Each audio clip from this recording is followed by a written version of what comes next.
Working in just... I think we are live. Let's see here. Awesome.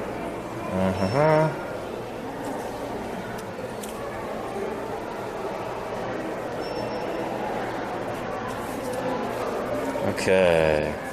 Cool. Can you check real quick? Yeah, checking. All right.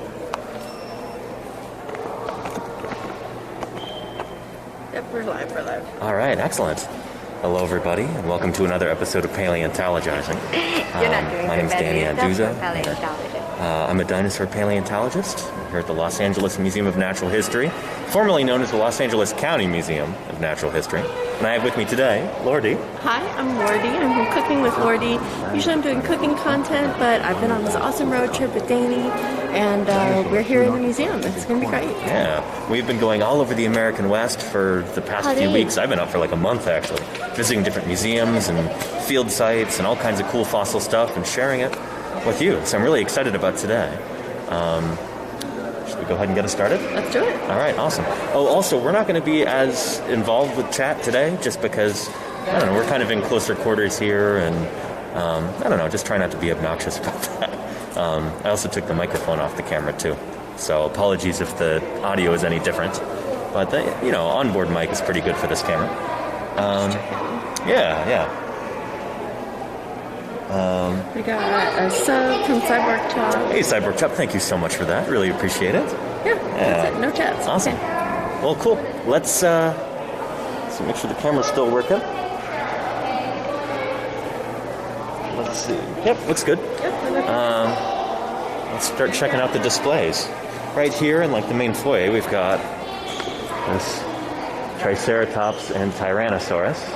This is a pretty famous display right here. I forget when this went up. It must have been sometime in the 80s, I think. But, yeah, these are both casts. Triceratops prorosus and Tyrannosaurus Rex. Really, really cool. This is kind of again, an iconic display. And the last time I was here was back in 2013 for the Society of Vertebrate Paleontology meeting. And this is where we had our big grand gala reception on the first night. It was pretty cool. And I remember most of the most fancy hors d'oeuvres were around here, around this display, but pretty neat. I mean, check it out. I like how dynamic a display this is. It's not often that you have two dinosaurs like this, mounted skeletons in a museum on display together. So it's pretty neat.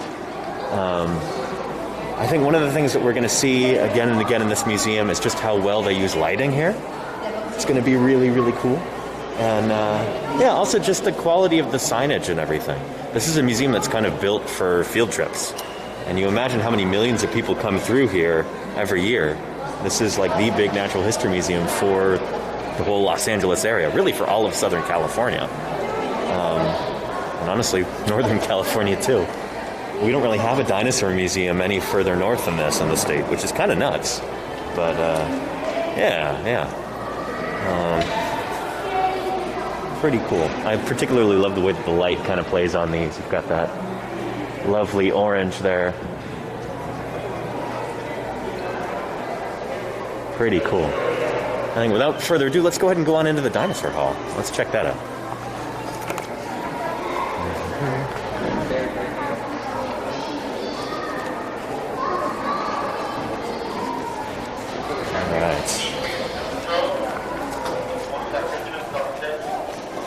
Pretty neat. So here we are right here. Dinosaurs explore their mysteries. It's cool seeing this in daylight. It was nighttime the last time I was here. And pretty impressive hall. And some very, very cool dinosaurs. Here, that Triceratops that we saw in the main foyer, this is the actual skeleton here. These are the real fossil bones. Some of them are sculpted or filled in, but a lot of this material is original. You can see how crunched up that pelvis is there.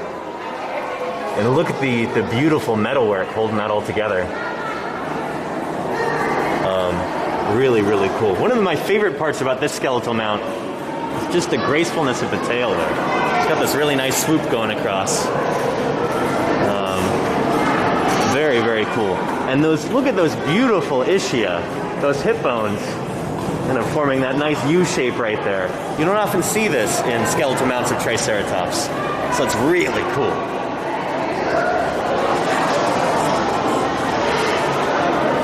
Yeah, I'm very impressed by the mounting here. It's a beautiful metal. Beautiful, isn't it? It really, really is. Yeah. I've worked with metal a little bit, and it is just incredibly impressive. It really is. I mean, it's like, it's not super unobtrusive. It does call attention to itself just a little bit, but it adds something to the skeleton. It does. It really does. We were noticing something too when we saw that mount of the fin whale skeleton. They had actually made the silhouette of its tail fluke using those like metal parts, and that was really cool. That metal armature. So I don't know. Maybe they have somebody on staff here who does this work, but it is phenomenal. And with the ribs too. It's so funny when you got to do ribs like this because they're like, they must be one of the most expensive parts of a skeleton to work on, but they're just so, I don't know, ribs are a pain in the butt, and they've really handled them well here. Look at that massive humerus there. That is really impressive. And look at that big muscle scarring up there on the proximal end of the humerus. You see that? What's muscle scarring? Is that where the muscle connects to the bone? And so over the course of the animal's life, it'll develop scars on it like that. That's pretty cool. Pretty cool. Now that almost looks like a cast. I wonder if that's a cast of another Triceratops humerus. Is that one right there? I don't know if it looks quite genuine. But yeah, man, I just really, really love this. It's super cool. What do you think about the lighting, Lordy? I think it's gorgeous. It really is. And it comes from the ceiling, it comes from the bottom, It's got and it these comes lights from down the here. windows. So pretty... And up there. Yeah. And natural lighting from the windows, too. Pretty cool. Pretty cool. You can just imagine all the hundreds of thousands of school children who come through here on field trips. I'm really happy that they have this to see. It also makes me sad that we don't have anything like this in Northern California. There's no place you can see dinosaurs like this if you're a kid on a field trip in Northern California. It just doesn't exist. Here, let's take a look at chat real quick and try and catch up.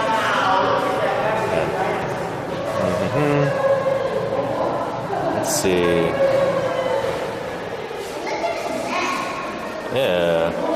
And yeah, definitely a good bit of this is real, Izzy, for sure. Yeah. Again, just I love this Triceratops. It's so well done. I particularly love the forelimbs. I mean... They're very graceful. I know, yeah, for such a heavily built animal, it's got a real kind of grace to it. I love that, the right arm over there, the way that articulates. It's super cool. And then, look at the way that the skull is. This is a, well, that could still be a cat. It could still be a cast, but I bet you that's the real skull right there. We'll look at it from the front. And look at how squashed it is. It's just been crushed in diagenesis. This skull should be really wide, but it was preserved on its side like this. And so it's just kind of been squashed flat by diagenetic pressure. Very, very cool. Just gorgeous. And I love the displays here too. Well, this Triceratops stands with its arms angled. Very cool. I love those forelimbs. I knew there was something really special about that. Super cool.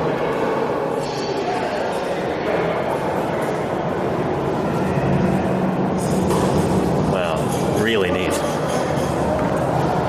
Let's take a look at some of the fossils along this wall here. This is cool because there's just, you know, a bunch of different elements here. Got a smattering of different dinosaur pieces. There's a big humerus right there. There's some Skin impressions. Very rare and very cool. What's this? That is a... Is that a tibia? Yeah, that looks like a tib right there from a sauropod. Tibiae, they kind of like... They start going one direction and then they kind of twist and flip and go in the other direction. Like, see down here? It's angled like this. And then it goes up and kind of goes like that. Yeah, tibia.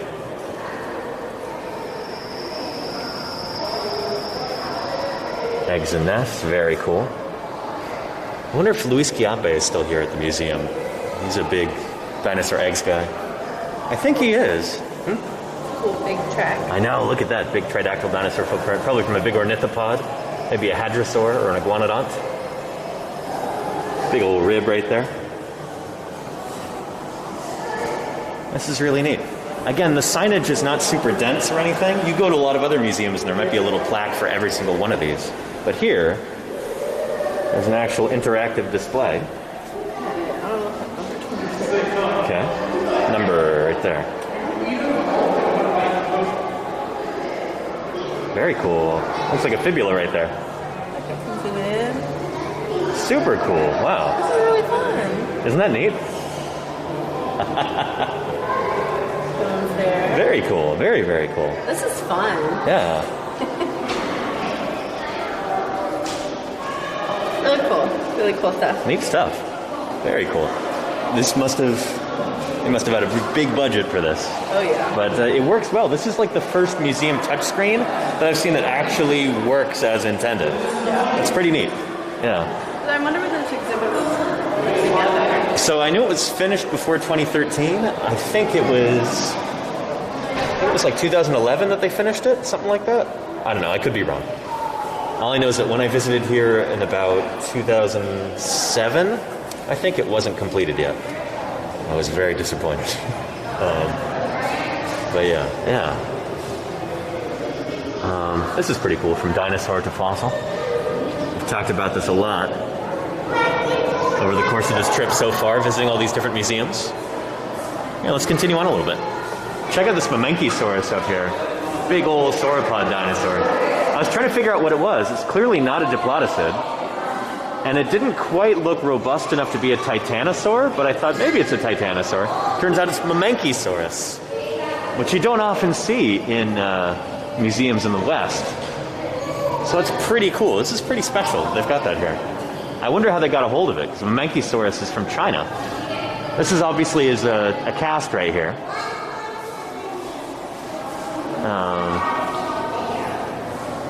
And Lordy, how can we tell that it's a cast? Because the supports are going straight into the bone. Exactly, yeah. Look at this hind limb right here.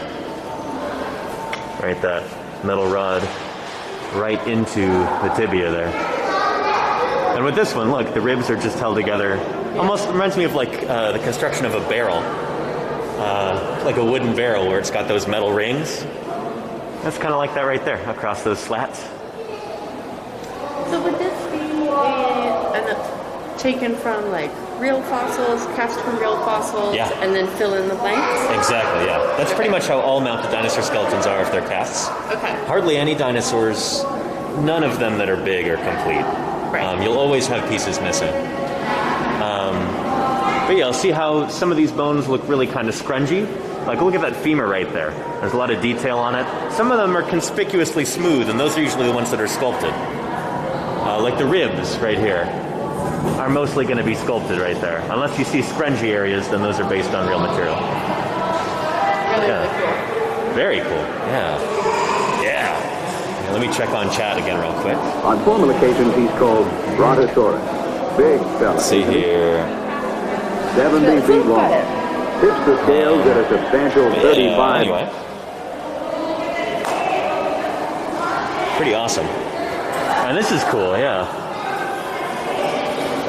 We interpret fossils based on our understanding at the time, but those views can change with new discoveries. When the long-necked Mimisaurus you see here was first mounted, scientists hadn't found its skull. It was mounted with the skull of a dinosaur thought to be a close relative, so like something kind of Chimerosaur-like that.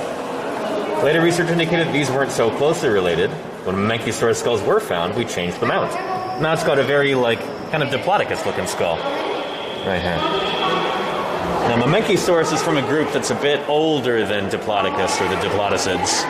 So it's an interesting choice. But, yeah. And right there we've got some frutodens, these little plant-eating dinosaurs from the Jurassic. We saw those at the Dinosaur Journey Museum, too. And it's cool that they have them here as well. Very neat. Very, very neat.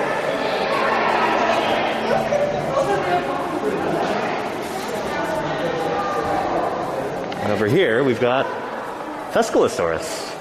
This is a dinosaur from the Hell Creek Formation. I've dug up some Thescelosaurus stuff before.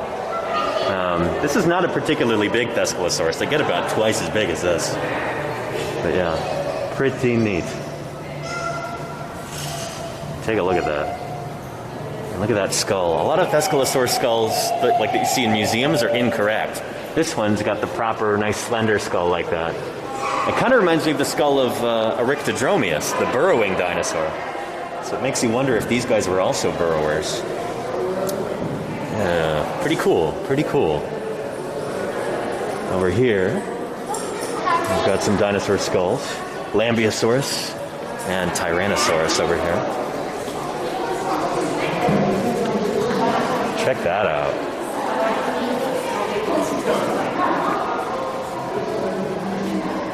So is this, this is a genuine skull right here. This is not a cast. You can tell by all the little variations in color and everything, and the places where water putty has been put in to make it complete. Very, very cool. There's something like, I think, 25 different Tyrannosaurus skulls in the world, like good ones like this, big, large ones. And this is one of them. This might be Thomas the T-Rex. That might be the nickname for this specimen. But really neat. And it's interesting how the dentaries at the bottom don't join together, just like in the mount that we saw in the foyer. Yeah. Pretty neat. I wonder if this specimen has been sectioned, if they have any limb bones, and if there have been any histo studies on it to see how old it was when it died, how mature it was. It'd be really, really useful information. I bet you it's been sectioned. I think Chiappe and co. are pretty good at that kind of thing. We'll quiz you on this in a minute, laurdee. Yeah, let's do this here. Okay. Here we've got a little quiz. An ID quiz. Let's see if you can do this, laurdee. Okay. So let's start out, find the tooth of T-Rex right here. I see. Can you do it? I see these. Uh-huh. Here. Yeah? Is there a key? Okay, did I get it right, Danny? You did. Ding, ding, Okay, ding. great. Correct. Okay. Okay. Find the skull of the tiny frutodens. Remember who frutodens is? Just talked about it a minute ago. Little guy up here? Uh-huh. That little guy there. Right here. There you go. Yeah, very good. Okay. Cool. That's a sculpt. That is not a cast of a frutoden skull. Jaw of the Giant Mimisaurus. Where's the Mimisaurus jaw? right here. No. Oh. Is it this jaw? It is. Think. Who is Mimisaurus? This big guy? Yeah, the big sauropod. Okay, so it would be plant eating. There you so go. it Yeah. would have teeth like There's that. its dentary right there. Yeah. I'll find an Allosaurus claw. Allosaurus claws right here. Oh yeah, you know that well. I do, because I see it on your stream all the time. Exactly. Yeah. And then find a Velociraptor. There you go. Yeah. Ding, ding, ding, ding, ding. This is that same specimen I have at home. This is Rob Gaston's Velociraptor, I think. Yeah, it is. It's really cool to see it here in a museum, too. Again, Velociraptor, not a particularly big animal. But very cool nonetheless. All right, let's move on to this Plesiosaur over here. So many of you have actually seen me talk about this on stream before. This is a really, really important specimen because it basically proved beyond the shadow of a doubt that these animals gave birth to live young.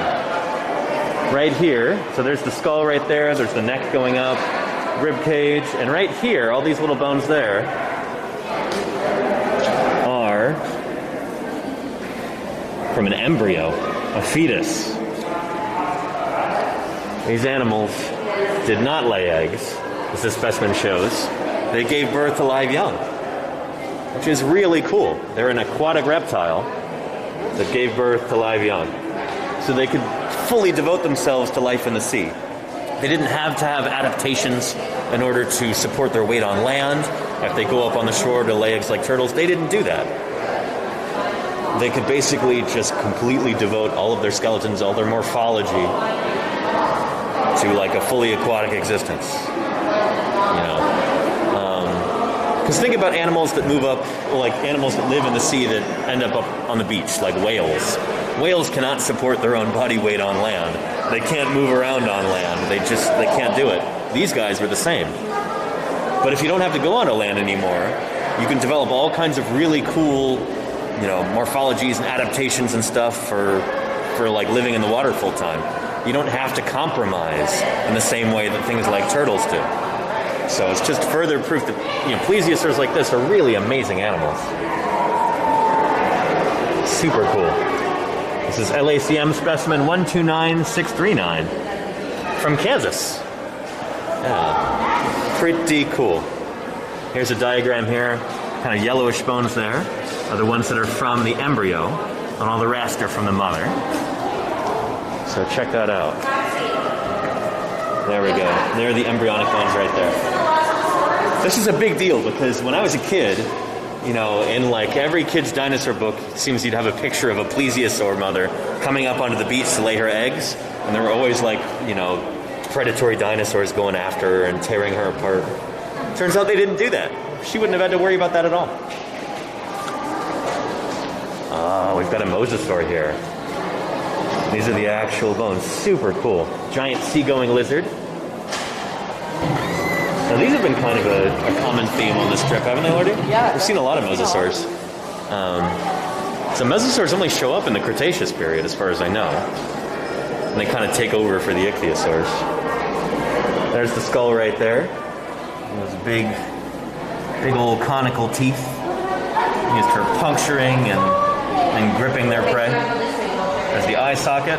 There's the jaw with the teeth. And then cervical vertebrae, and here's the body with those beautiful ribs. Just gorgeous. Look at that long tail.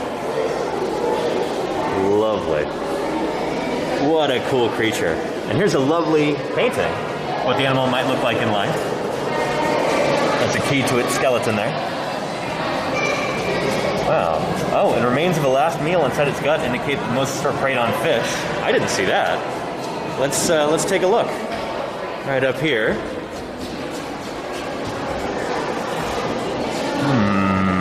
I do see some fishy bits in there. Oh. Very cool.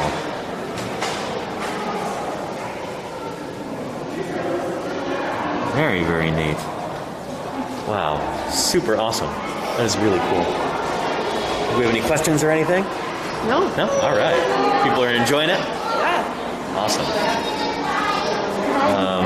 Right over here it says, why are there marine fossils in Kansas? We've talked about this many, many times.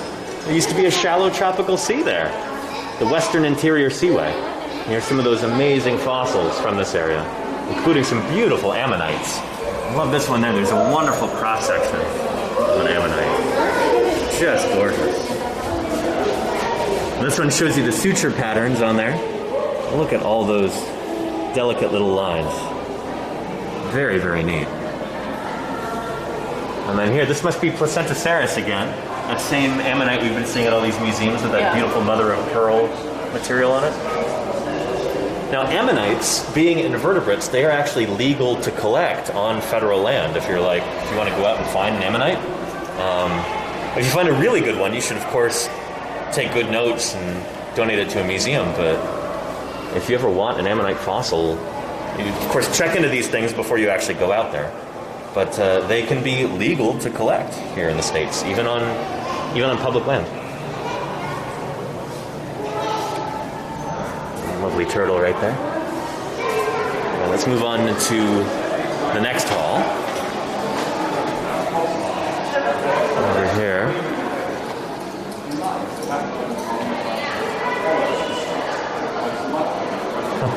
I love this quote. The real voyage of discovery consists not in seeking new landscapes, but in having new eyes. Marcel Proust.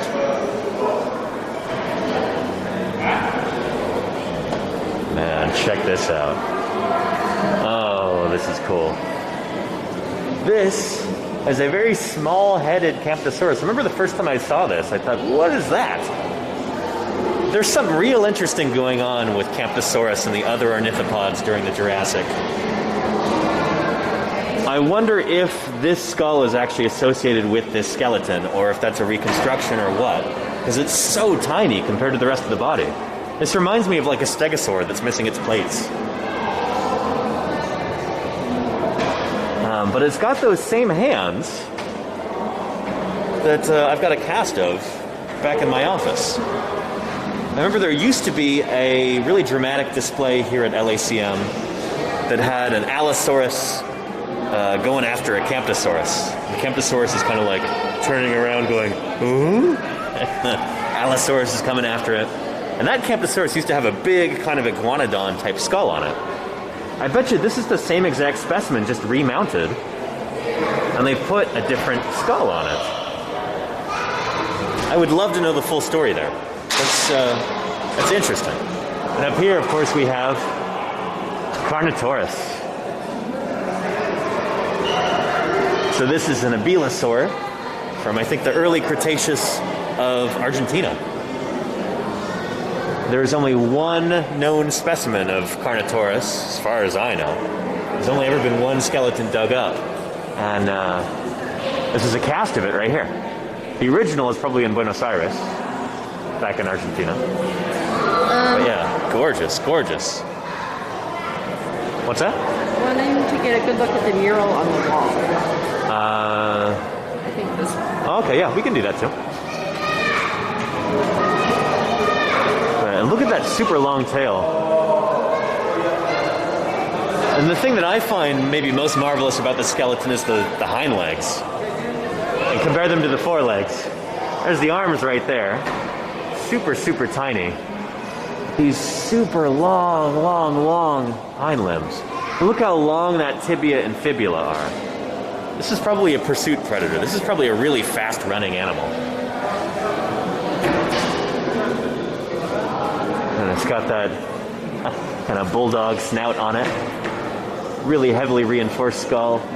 You almost imagine these guys like running headlong into one of their prey species and just headbutting them to knock them over. And then, yeah. Pretty cool. Alright. And here, let's take a look at that mural. This one over here is the one you were talking about, whoever in chat was suggesting that. We've got some duckbill dinosaurs walking along doing their thing. Are these Raoul Martin illustrations? Paintings? They're very cool. Yeah, these are some Cretaceous duckbill dinosaurs. They're not in Montosaurus. I'm not sure who they are. And it's interesting that they all seem to be walking on, well, except for the juveniles, walking on two legs. Yeah, man, this is cool. Here, let's go around the other side, and we'll look at the displays there.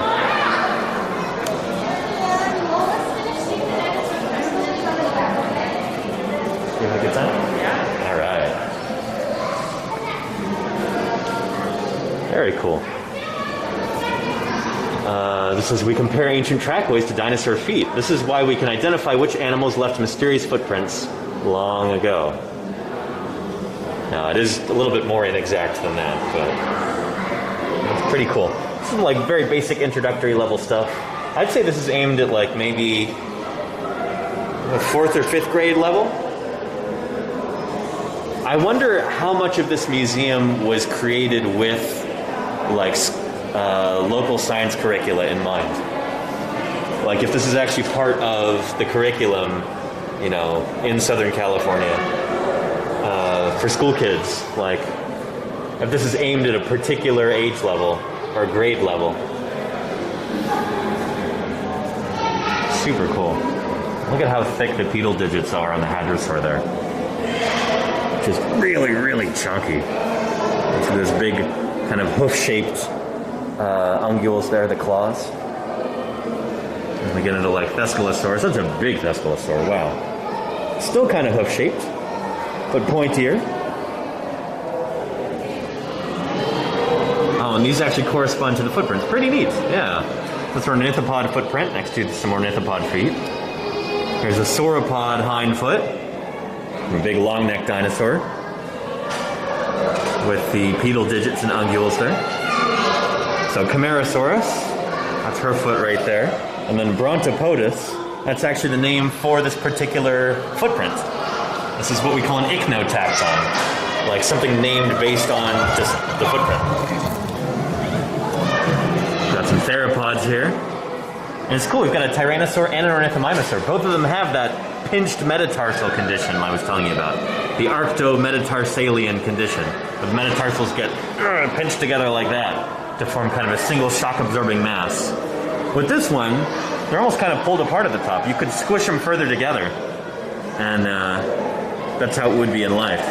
This one's a little bit deformed, probably through diagenesis. Very cool. And that's Tyrannosaurus. Those are the real elements, by the way. Very cool. Very, very cool. Oh, what do you think? Pretty neat, right? Really cool. You can even see some of the... There's like hints of lichen on there. So the fact that these are really light colored means that they were presumably on the surface for a long time before they were collected. They got sun bleached like that. Really neat. And like stained by some lichen on there too. Awesome. And these guys, they've got really, really deep pits in the side of their toe bones. And that's where these big old tendons and ligaments would attach to. In order to help, like, you know, the toes flex and everything. Really neat. Really, really neat. There's a giant vertebra from a sauropod here. Super cool. This is a cast, obviously. But just look how massive that is. And try to imagine that next to one of your vertebrae from your back. It should probably be maybe about that tall compared to this enormous sauropod vert. Oh, do we have a touchscreen here? Oh, check this out, Laurdee.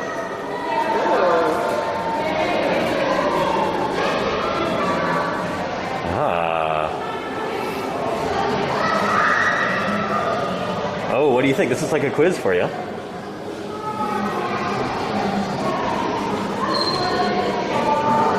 I don't even know. 4 legs or 2 legs? I think it's 4 legs. Oh? Yeah. There's an Apatosaurus right there. Very cool. That's really cool. Yeah, Tyrannosaurus. Really cool. Awesome. Yeah. Pretty nifty. Again, I'm impressed with this. I've never really seen touch displays in a museum work so well. This is pretty cool. Oh, and we've got... Look at the size of this duckbill skull. Again, we don't normally think of hadrosaurs being particularly large. That is enormous. That's really big. This is Edmontosaurus right here, by the looks of it. In the Hell Creek Formation, or maybe the Lance Formation of Wyoming. But big old Nerus there. And there's those teeth, a tooth battery. Those are kind of chunked up, but yeah.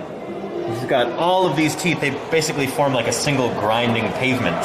All of these like tooth rows all line up, so you've got multiple teeth, multiple tooth rows being used at the same time in each jaw. Very cool.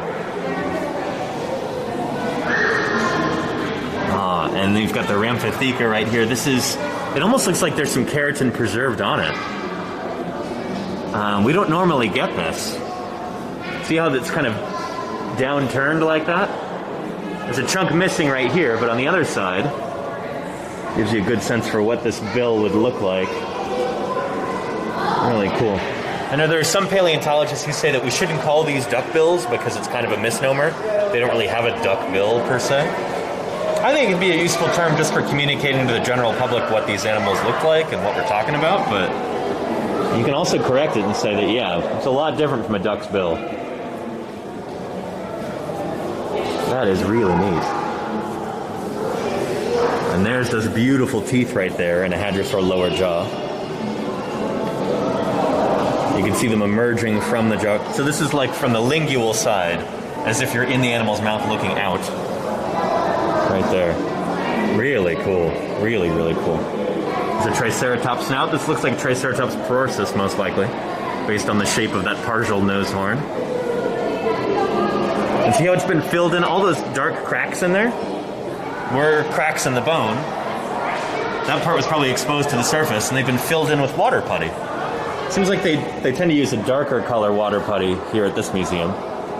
Back at Museum of the Rockies, we'd use a much lighter kind, kind of a yellowish. And look at that, there's a Spinosaurus jaw up there. I think this is the Fisher King specimen. Very, very cool. Yeah. This is a cast right here, looks like. The original must be in collections. That's probably the most substantial piece of Spinosaur upper jaw anywhere in the world, I would think. But yeah, specimen LACM 154766. So says the catalog. And it says it's from Morocco, which means, I don't know, if you really think about it, it might not be from Spinosaurus at all. The holotype of Spinosaurus, which has been lost, is from Egypt. We don't know whether that's from the same time as the ones from Morocco. They could very well be a different animal entirely. Could be a different kind of Spinosaurid. And they all just get lumped together into Spinosaurus. So, yeah. We don't really have too much overlapping material to compare, unfortunately, or this would be a lot easier. It's part of the riddle of Spinosaurus. And here we have Allosaurus. This is beautiful, like a very, very nice dark Morrison gray, almost black. And this is an actual fossil too. This is not a cast right here. Very cool. This is probably Allosaurus fragilis, I would say. Doesn't look like Allosaurus jumadsoni. Really neat. Just gorgeous. And I love how all of these are here together just to, you can imagine like a docent, talking to a group of school kids here and just pointing out these different dinosaur jaws and asking why they might be different. And yeah, this is neat. I like that all of these displays are really geared toward teaching. Yeah. I mean, this is a field trip museum, That's really what it's for, it seems. I get that distinct sense when I come through here. All right, and this might be kind of the star of the dinosaur hall right here. The TRex family. We've talked a lot about Tyrannosaurus ontogeny in this channel. Here it is right here.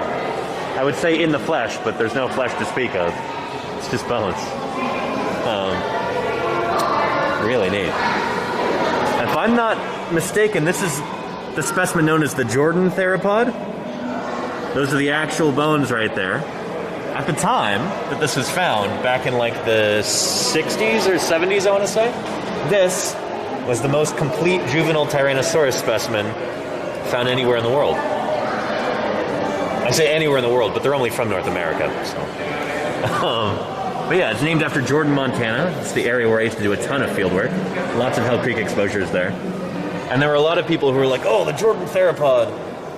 It's a new species because it looks like a Tyrannosaurus, but it's small. It's a juvenile. Now that we have a lot more specimens, that's become increasingly obvious. We can see how these animals grow and develop and change. I like how, again, this beautiful metalwork has been used to show kind of the extent of the skull.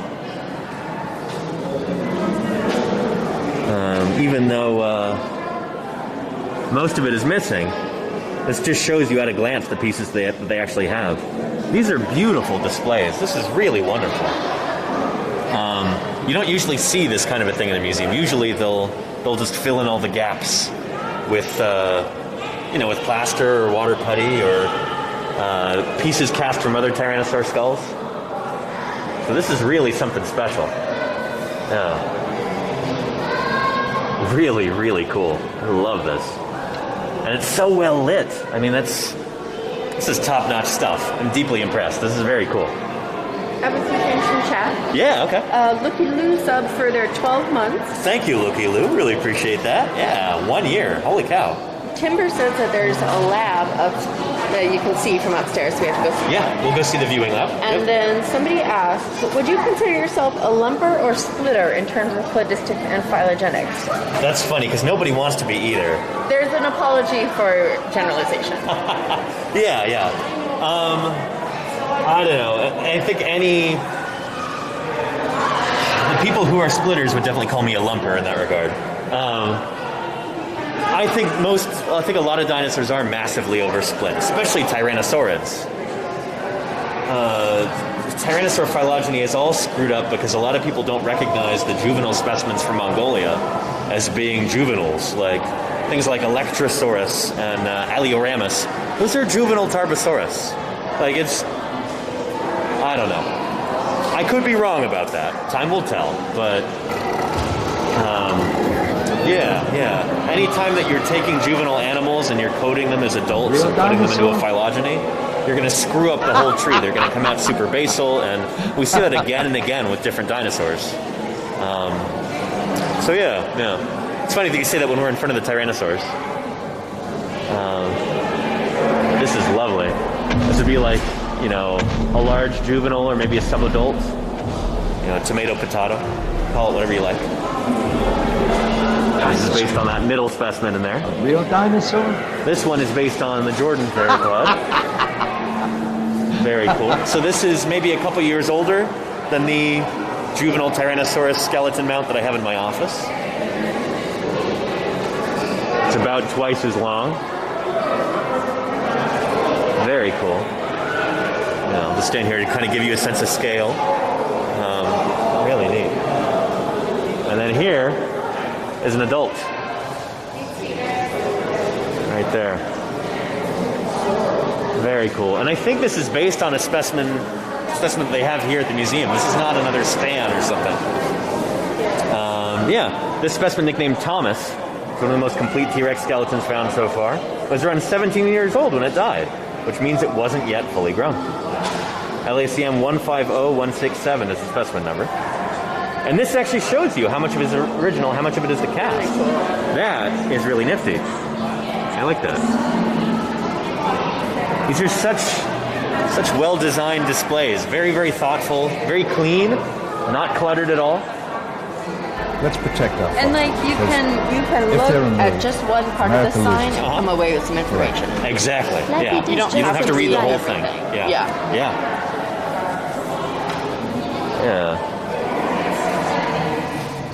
We don't know for sure, but scientists think that Tyrannosaurus young may have been feathered. I would agree with that, yeah. That's the Edmontosaur that's the unfortunate victim there in the middle. Oh. Yeah. This juvenile was around 14 years old when it died. It's unclear what size prey juveniles could kill. The answer depends on part of whether they hunted alone or in groups. Pretty neat. Pretty neat. And there we've got another furcula. This one, they may have even designed that before we had a proper Tyrannosaurus furcula, because that is sculpted right there. It's like super shallow. It doesn't come to that kind of V point. Not at all, like in Pex Rex. Yeah. Pretty awesome. We just got a new sub from Clypeus. Hey! Thank you very much for that. Who is that? Clypeus. Clypeus, thank you. Welcome to Paleontologizing. Thank you for supporting the channel. It's great to have you here. Sorry, I've got to keep this mask on. You can't see how much I'm smiling right now, but thank you. Yeah.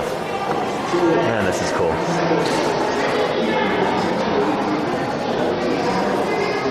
Very, very neat. Let's go check out those ceratopsians over there before we get into the Jurassic with this Allosaurus and Stegosaurus. So here's another cast of that Triceratops. And you see how squashed it is from side to side. We sometimes find them like this. This is Triceratops prorsus, so this is from the top of the Hell Creek Formation. See how big the nose horn is on it right there? And how kind of, it's got shorter brow horns. They're kind of more bladed from side to side. Triceratops horridus from the bottom of the formation has got longer brow horns and a shorter nose horn. So it's kind of cool. Anytime you see a Triceratops in a museum, just by looking at the shapes of the various elements in the skull, you can tell where it's from in the section. Really neat. This is maybe the closest we've gotten to a Triceratops skull so far on this trip. And look at those grooves running up the horn. And look at all those grooves on the frill as well. What are those for? Those are nutrient grooves, most likely to help supply the keratin with nutrients. So, you know, like we talked about the keratin on stegosaur spikes and stuff, or on Triceratops horns. These guys probably had keratin like all over their face. Kind of like a big hornbill bird or something like that. Would have been really brightly colored. Maybe it changed from season to season. Like it was one color during one part of the year, and then during the mating season it got really brightly colored or something. Yeah. You can actually see that right here. It's very cool. All these grooves here. There's some cracks here, obviously. Diagenetic, but you sort of see the grooves too. And this is a real Triceratops frill right here if you want to touch it, Lordy. I can even... It looks a little dirty. Yeah. We didn't bring hand sanitizer, I guess. No. Yeah. But yeah. The ceratopsian dinosaurs are really diverse. They change a lot pretty rapidly.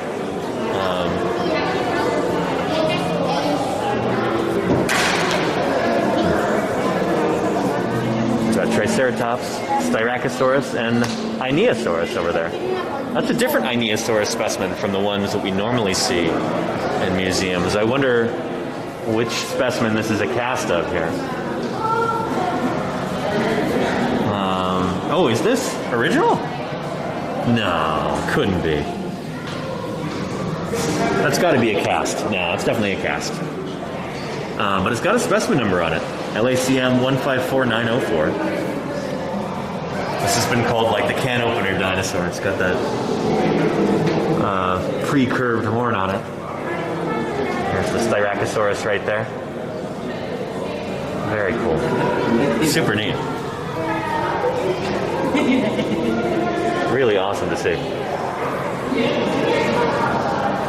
And it says, horned dinosaurs in particular seem to have evolved every possible combination for their bizarre skulls and frills. Each species had its own unique headgear. Not just each species, but each like growth stage of each species had a headgear that looked different.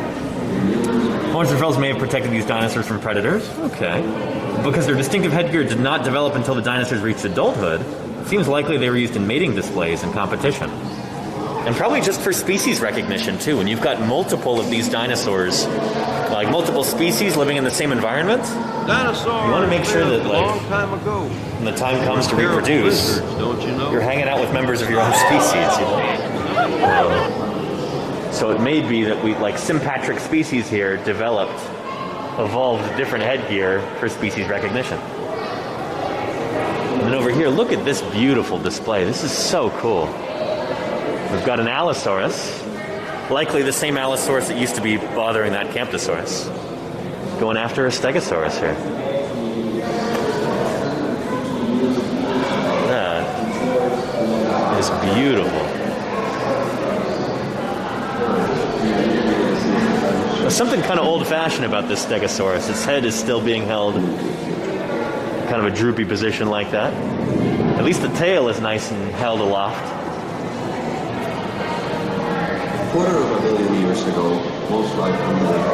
Oh, that's the voice of Luis Chiappe in there.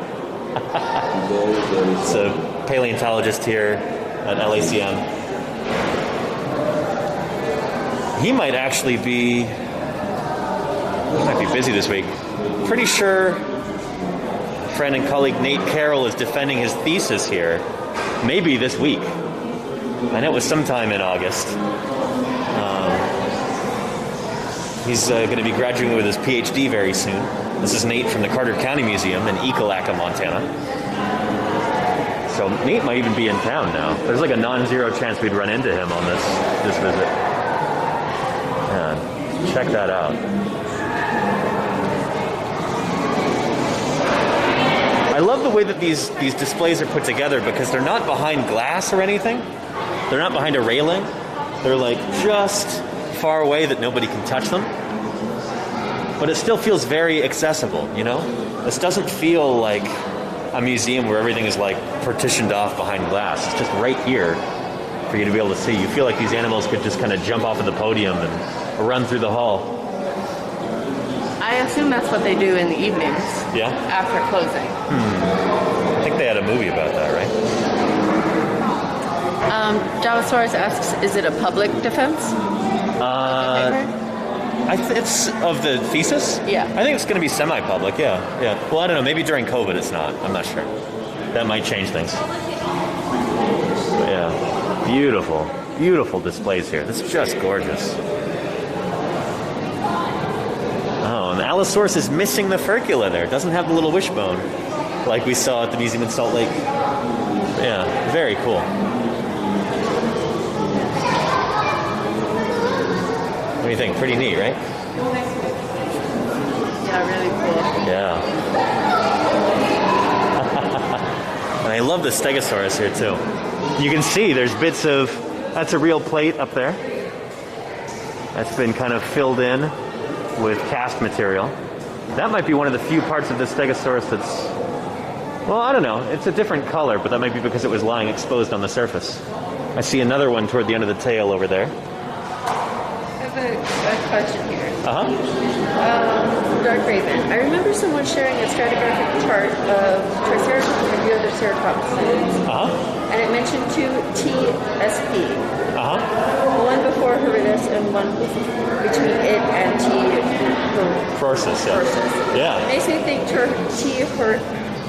Horridus. Horridus must have evolved from Triceratops. That's kind of the general consensus right now, yeah. And the T Triceratops spa in the middle between Horridus and Prorsus, that's the Triceratops from the middle Hell Creek. That's like Yoshi's trike, or like the Triceratops in the library at UCMP at Berkeley, the Berkeley Library trike. These are the ones with the super long brow horns and kind of medium-sized nasal horn. Yeah, that's cool. That's one of the dinosaurs I dug up was Yoshi's trike. It seems to be an intermediate between Horridus and Prorsus. So yeah, pretty cool. And I think Eotriceratops may have evolved from Ohoceratops. I'd have to look that up, but I'm pretty sure that's the case. Ohoceratops might have been the ancestor of Eotriceratops, which in turn is the ancestor of Triceratops. So yeah, very cool.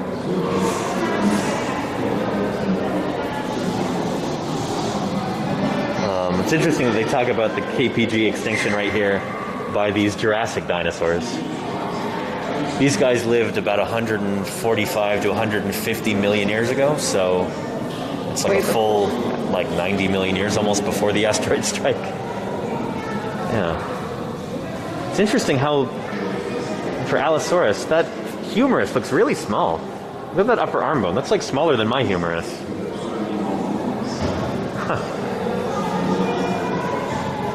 Pretty cool. Oh, and we actually have a section here of the KPG boundary. This is really cool. They must have just taken this out in a big chunk. But right there, that arrow that's pointing to is the iridium-rich layer where that asteroid, struck and threw up all of this dust, and that's the moment it happened in the rock record. You're looking at it right there. It's so cool that they have that here. Yeah. So see the pink layer in this block of rock from eastern Montana? It marks the very end of the age of dinosaurs, 65.5 million years ago. Now we say 66. We've got better dates. Rocks below this layer contain fossils of large dinosaurs such as Tyrannosaurus and Triceratops. Rocks above it do not. And that's not, I don't know, being pedantic here, but that's not 100% true. We do sometimes find dinosaur remains above the boundary, but it's always pretty clear that they've been reworked. So those are things that were eroded and then redeposited later. They're always all chunked up and weathered. They're usually teeth and stuff. I found Triceratops teeth above the layer, but it's pretty clear they've been tumbled around and smoothed and they're hardly even identifiable. It's called a reworking. And you gotta watch out for it when you're doing stratigraphy. Belmont asks, are the stego plates totally symmetrical or are they not always aligned? No, they're staggered, so they're not actually symmetrical. It's interesting. Most animals have bilateral symmetry. Stegosaurs don't seem to with their plates. At least Stegosaurus doesn't. This is very cool. We've got a young Edmontosaurus. Beautiful specimen. Holy cow. Those are the... No, this has got to be a cast. Yeah, look at that.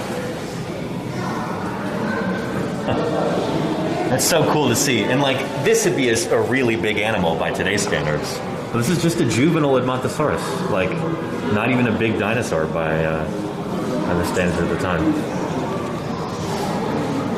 It's easy to imagine these guys like using up all of these different niches. This through ontogeny, because they had so much growing during their lifespans. Big old Ornithomimosaur there. Check that out. We've seen a lot of these on this trip, but it's always a thrill to see them. You forget how big they are until you stand next to one. Very, very cool. LACM 530. This is a specimen collected a long time ago. You can tell by how low the specimen number is. 530. So it looks like those metatarsals there and the pedal phalanges are real. The hind limb. But clearly most of the stuff at the top has been sculpted. The rib cage, the dorsal verts, the head and neck. There's some vertebrae back there that are genuine. But compare that skeleton to one of these. Is this an emu here? No, it's an ostrich. Very cool. There's a reason they call these the ostrich dinosaurs sometimes. Super neat. Really, really cool. Man, and so much bigger. Like, I don't know. These are often considered like the fastest of dinosaurs. If you ask any dinosaur paleontologist what was the fastest dinosaur, they'll usually give you one of two answers. Maybe one of three. First one would be, we don't know. Second one would be, well, the fastest dinosaur we know of is about 25 miles per hour, and it was a dinosaur that left some footprints in the ground. So we can actually measure how fast it was going. But maybe the most common answer that you would get is that the Ornithomimosaurs are the fastest. The ostrich dinosaurs, by virtue of those very, very long legs. Look at that femur, the size of the femur, which is already pretty long, but the tibia and fibula are even longer. And really, really long metatarsals too. This is an animal adapted for really fast running, just like an ostrich. And ostriches today are the fastest animal on two legs. And so it makes a lot of sense that these guys would be really fast too. Very cool. It's funny, the legs of these guys are honestly more delicate looking than those of the ostrich.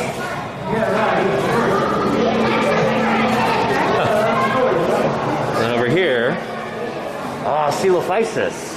Very cool.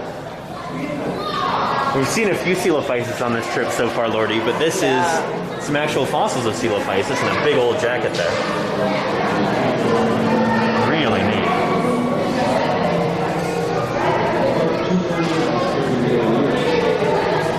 Take a look at that. So these are a really important early dinosaur, one of the earliest dinosaurs we have from North America, from about 225 to maybe 230 million years ago, something like that. This is what they would look like in life. So, pretty lightly built, very primitive looking. They might even have had a fourth finger right there. This one doesn't show it, but I think we have remnants of it. Really awesome. So let's take a look over here. Get a little bit closer. Check that out. These beautiful, beautiful elements there.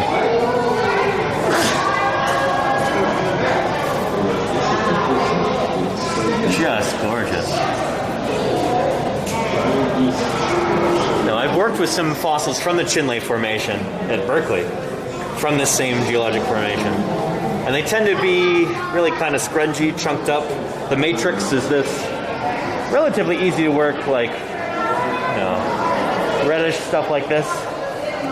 But the bone itself It's usually not this pretty. This is gorgeous stuff.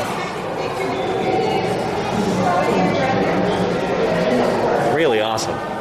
Really, really awesome. Cool. Should we boogie on upstairs and take a look around there? Definitely. All right. So let's go ahead and go on up here. Explore lab and field discoveries.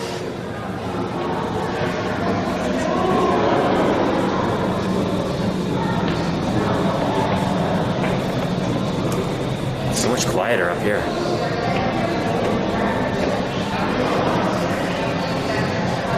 Oh, neat. We've got a lovely display on the dinosaur bird link up here. Are there dinosaurs today? Everybody in chat, you know the answer to that. Let's get some birds or dinosaurs emotes going here.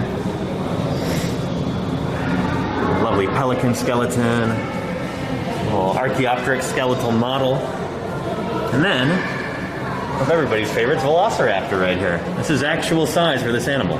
Again, I go on and on about how Velociraptor was not large. You're looking at a life-size Velociraptor here. And this is actually the same skull that I have back in my office. It's got the same deformities and everything. This is from Rob Gaston. He put this together. This is the same Velociraptor specimen that we saw at the Dinosaur Journey Museum in Fruta, right here. Yeah. Pretty awesome. And there's a reconstruction of what the animal may have looked like in life. I would have put larger, longer flight feathers on it. But this is probably an older picture before we really realized they had that. So this was ahead of its time, presumably. And there's a lovely pelican up there. Now should we go back down? Very cool.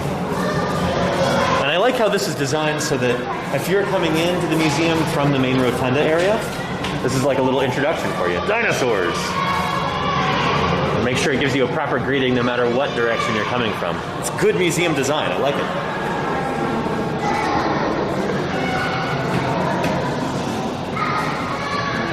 There we go.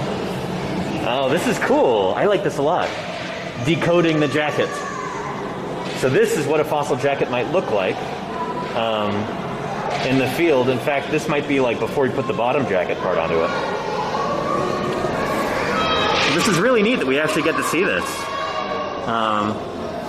That's some surprisingly neat lettering on there. I wonder if they redid that for the display. And that's interesting. Their schema that they've got here for so Luis Giape. It's his initials right there. I guess he was the one who collected the specimen. Dinosaurs are put together. There's the year. The number of fossils collected when this fossil was found. So this is number 4 of the 2004 season. And then Montana. Every different museum will have a different way of numbering things in the field. And so, yeah, it's kind of interesting to see theirs here at LACM. And that, we've seen some of these so far on this trip, is the occipital condyle of a Triceratops. This is not a particularly big one, but this is the skull is like a kind of a ball and socket sort of joint. This is the ball on the back of the skull. The occipital condyle that connects to the neck vertebrae. Pretty big. Especially when you imagine that, like, think about a trailer ball on a trailer. It's usually smaller than this. This dinosaur has a bigger thing just on the back of its head to help support all that weight. Pretty impressive. The thing with Thomas the Tyrannosaurus. This is cool. Got different elements there. There's nice vertebra. Look at those transverse processes coming off. Very cool. And this is kind of funny. It says this vertebra from Thomas has 2 separate parts. That tells us that Thomas was a juvenile. These are fused together in adults. That's not always true, we've found. Fusion is a really unreliable indicator of maturity in dinosaurs. So yeah. I think that's some more... That might be like a little bit more of a recent discovery. The fact that fusion is not good for that kind of thing. There's a tooth right there. One of the specimen's teeth. And there's some other little bits from the same quarry. There we go. We've got a Champsosaur jaw right there, looks like. Here's some gar scales. Not particularly pretty ones. Huh. And a bit of a crocodile jaw right there, Brachychampsa. It's actually an alligatorid, if I remember correctly. And there's a piece of a bayoneted turtle. So all of these were collected from the same site, and they give us some context about what this environment was like that this animal lived in. This is pretty bog standard Hell Creek Formation stuff, though. You find that in just about everywhere. Digging up dinosaurs is hard and frustrating work. It takes months or years, so leave it to the professionals. Here's some of our tools right here that we might use in the field. It's funny that they use like an old-fashioned pick like this. They might not be able to use some of the actual tools that we'd have in the field, like an S-wing, you know, like the big blue Geo-Paleo pick. What we used to call a super pick at Museum of the Rockies. That's like branded, so I don't know if they could put it on display like this. But yeah, pickaxe, whisk brooms, dental tools, glue. Interesting that they use like an Elmer's glue bottle for their Vinac. We would use mustard bottles at Museum of the Rockies. But this also works. It's got that variable screw top on it, so you can adjust the flow, which is really important.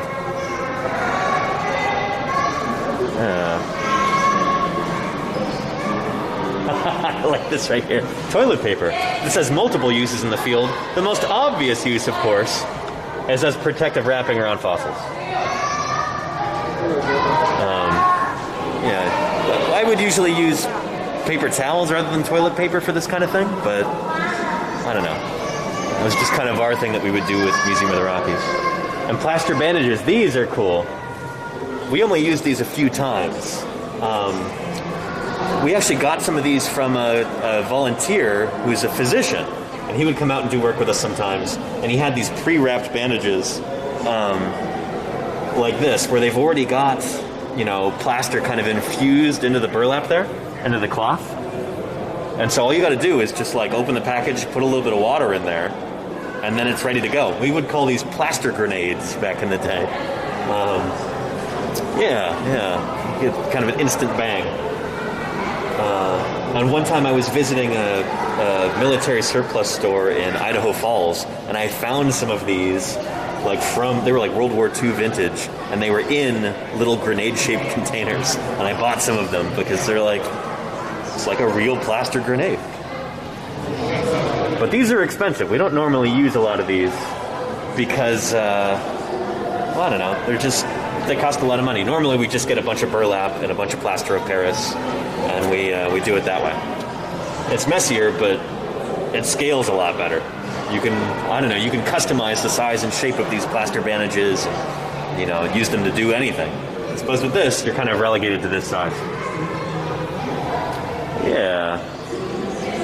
Pretty neat. I've never used a trowel in the field. That's some archaeology stuff. Not the kind of thing that I've done a lot of.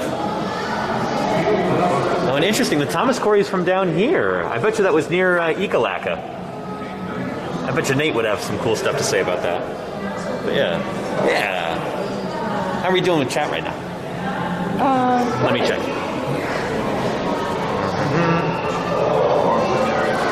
Let's see. And Dark Raven? Oh yeah, Fusion is not reliable at all. It's notoriously unreliable for indicating maturity. And sometimes you've got like one side of an animal that's got some fusion and the other side doesn't. It's, yeah, I don't know why anybody ever really used it. It might kind of work for mammals, but dinosaurs are not mammals, so, yeah. Anyway. This is talking about some field work from Argentina, which is kind of cool. Look at all these eggs and everything. Is that Rodolfo Coria? That is the same knife that I have in the field. Those modified K-bar knives. Pretty cool. Yeah. So Luis Chiappe's done a lot of work in Argentina. And so this is kind of about that. Big Titanosaur eggs here. to give you some sense of scale. These are probably not the largest Titanosaur eggs, but you know, they're pretty big. Yeah. Dinosaur eggs only get to be maybe the size of a football or a soccer ball, depending on where you live. So these would be kind of approaching maximum size for what a dinosaur egg could be. They're not particularly large. And this is really cool. There's actually a book called Walking on Eggs, which I think Kiape may have co-written. It's good. I read it back when I was in middle school, I think. And it's all about the discovery and study of this site, Alcamuevo, in Patagonia, Argentina. And lots and lots and lots of nests, all from the same spot. So this map shows the density of egg clutches exposed on the flat areas of the nesting site in Argentina. An area the size of a football field, the site would have contained nearly 200 nests. So these dinosaurs seem to have nested communally, just like modern birds, in a big nesting colony. So that's just further evidence that these were really social animals. Alright, let's go take a look at this hadrosaur over here. There we go. They're calling this Corythosaurus. I just find it difficult to tell Corythosaurus and Hypacrosaurus apart. Are they from different formations? Could it be an autogenetic thing? Where does Procheniosaurus fit in there? Is that a juvenile Hypacrosaurus, I bet? But yeah, very cool. This is probably one of those displays that's been in the museum for a really long time. And those are some skin impressions there. Holy moly. Very cool. Look at that. Kind of a pebbly texture there. I hope the camera's picking that up. Beautiful. Really, really nice. Yeah, and there's, look at that. Those skin impressions. Just gorgeous. So they're pretty small and, you know, fine detail there, but then some of them are a lot bigger. Like those there. So yeah, the pebbly texture can vary in size and shape on different parts of the animal. I'm guessing that's probably from near the top of the animal. And then these might be from kind of near some of the joints at the limbs or something like that. Pretty cool. Pretty cool.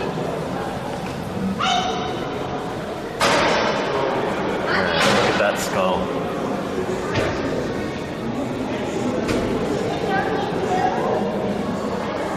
So this is not a fully mature animal. So that skull is not, that crest on the skull is not nearly as high or dramatic as it would be when the animal were mature.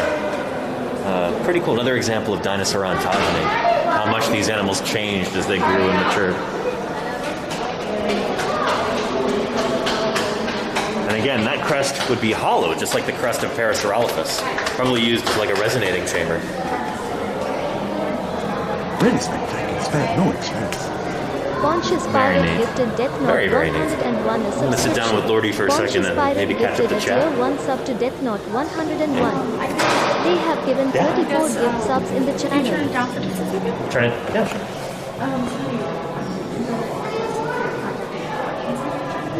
Oh, really?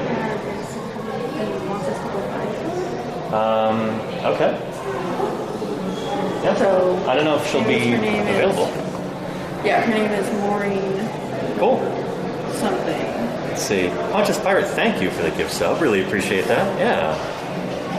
Maureen Walsh. Well, cool. I'm not sure where we should find her.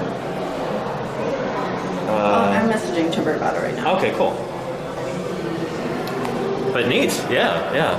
I'm trying to remember where the collections is here. I don't think I've actually visited the collections in this museum before. But it would be really cool to be able to, I don't know, talk to somebody or... I guess she's not around. Oh, okay. Well, thank you anyway, Timber, for checking on that. I'd appreciate it. Yeah. And we're probably thinking of maybe wrapping this up before too long anyway. So we got to get some lunch and... yeah. This has been really, really neat. And check this out over here. Oh, she is around. She's around the Dinosaur Hall somewhere. Okay. Well, cool. I'll look for somebody who looks like they might be a collections manager. Yeah. And we've got lovely Parasaurolophus skull right here. So this gives you a wonderful sense of scale for how big this animal's crest is. This is Parasaurolophus walkeri, if I remember correctly. Check that out. You can see the nostrils right there, the nares. This tube kind of goes up and around like that, and then it comes back around this way and goes down through the skull, the animal's windpipe. Really neat. Probably the most dramatic of all the hadrosaurs in terms of its crest. And here's either Carnotaurus or maybe a Hypacrosaurus here. It's got a similar kind of arrangement, but rather than the crest going up and back, it kind of forms this high Corinthian crest up above between the animal's eyes. Really neat. Really, really neat. Oh, and here's a neat little exhibit on senses. Here's an endocast of, is this a Tyrannosaurus brain right here? Very neat. This is the part that supported smell, the olfactory bulbs right there. This is different from the ones that I've seen in the past. Like Larry Whitmer has some endocasts of a T-Rex brain that looks a lot different from this. I wonder if it's a different ontogenetic stage, or could be a different, could be different stratigraphically. The animals evolved over time. Could be individual variation, or just like difference in how you make the models could account for that difference possibly. I don't know. Yeah. Pretty cool. That's where the brain would sit in the skull right here. Right here behind the eyes. That's where the eyeball would sit.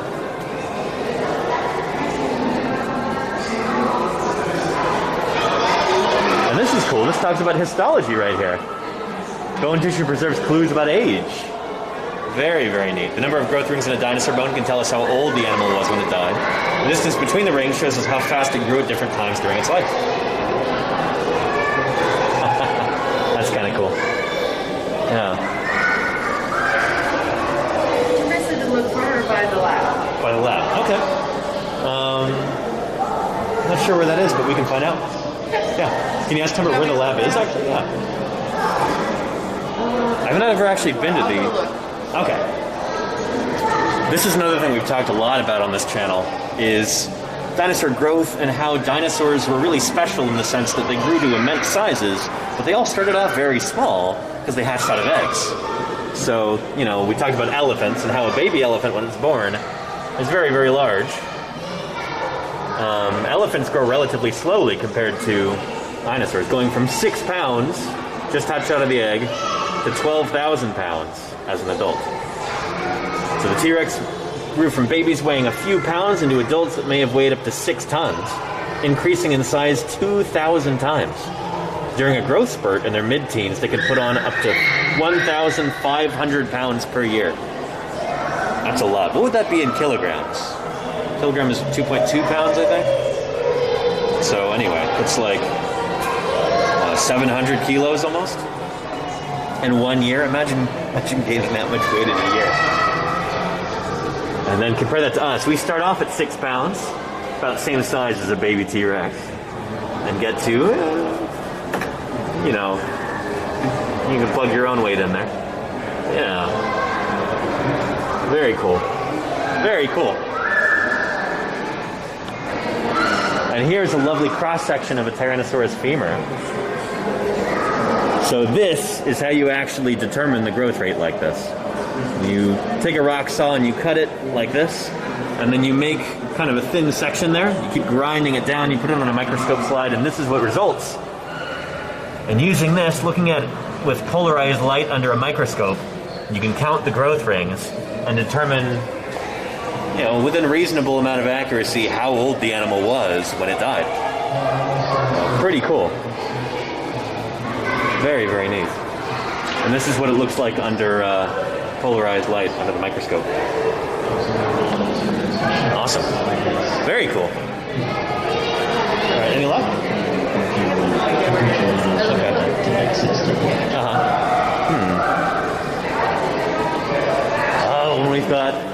some Triceratops pathologies here. I like how the silhouette here kind of mimics the one they had downstairs.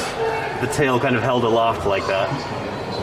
Yeah, we've got two fused vertebrae here.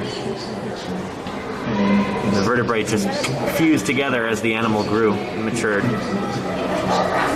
And here they're calling this a pathology. A study was shown that this was caused by a bone tumor. The specimen is a rare find. Only a few specimens like this have ever been discovered. That's cool. That's funny. Usually the fusion occurs closer to the hips. So this is, or at least, maybe I'm thinking of sauropods.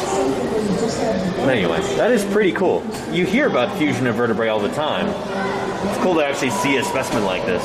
I wonder how uncommon that was. I think bird vertebrae fuse pretty readily. Yeah. Here is, this is really cool. It's a possible tumor on a Tyrannosaurid right there. Very neat. And where would that be? This is the jugal bone. I guess it's right there. I guess it's that negative space it's missing. Evidence of the bone being eaten away by a tumor.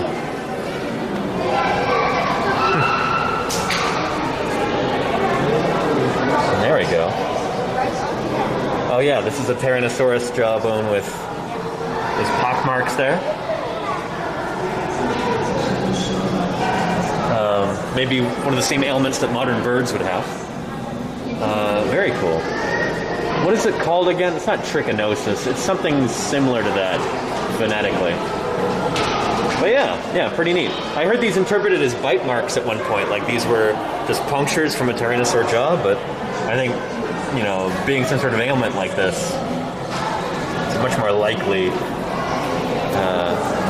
hypothesis. I don't know. I don't work on dinosaur pathologies, so I don't really, not my wheelhouse. Very cool. There's dinosaur eggs. I was talking about like the maximum size for a dinosaur egg. Dinosaur eggs come in basically, like, broadly speaking, in two different shapes. You've got more spherical ones, and you've got more elongate ones. And this is Macro-elongatulithus. We've talked about this a little bit from China. And this is pretty much, they get a little bit bigger than this, I suppose. And see how it's crunched and kind of flattened a little bit? This would be much more rounded in life. Like, a little nice round over the top, but still that nice elongate shape. So, I think these are called elongatoid and spheroid shapes like that. Yeah. I don't know, I know a lot of people who have worked on dinosaur eggs from Montana State, from Museum of the Rockies, and dinosaur eggs are tricky. They're really tricky. Dinosaurs live long. It's really difficult to determine what kind of dinosaur a given egg may be from if you don't have an embryo in it. And even like within particular dinosaur families, when you can figure out who laid which eggs, close relatives might have egg like microstructure and egg, like surface texture completely different from each other. It's tricky like that. They're not very diagnostic if you're trying to actually figure out what kind of dinosaur an egg were from without finding an embryo inside. You need that smoking gun. You need the skeleton of the embryo to be able to figure out who laid the egg. Yeah. We found the embryos of fewer than 2% of all known dinosaur species. Yeah, I believe that. Pretty neat. And this is supposed to be a Gigantoraptor egg. This is a cast right here, but it's beautifully done. And yeah, this would be like one of those Macro-elongatulithus eggs. Really, really cool. Yeah, check that out. So this egg may have belonged to a creature like Gigantoraptor. Big Oviraptorosaur. Really neat. And who is this? Is that an Oviraptorosaur egg? No, Massospondylus. Very cool. We now think these guys actually had kind of like kind of like soft egg shell, like a soft shell egg. There's a paper that just came out about that last summer, which is really, really neat. Anyway, I'm having a great time here. Laurdee has run off. She's trying to find, I guess, the collections manager. Timber, I guess, got a hold of the collections manager and asked if, I don't know. I'm kind of operating in the dark here. But let me check on chat real quick. And we'll see if Laurdee comes back to us. Let's see. Soft shell like snake eggs? Yeah. OMG, that's right, yeah. OMG, it's a moose. Welcome to Paleontologizing, by the way. I'm glad you could join us.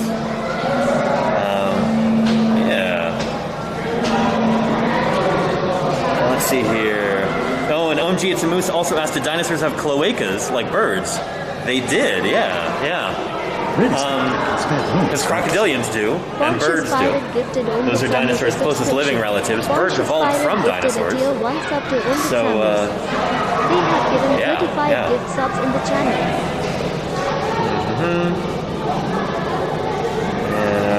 Pontius Pirate, thank you for the gift sub to OMG, it's a moose.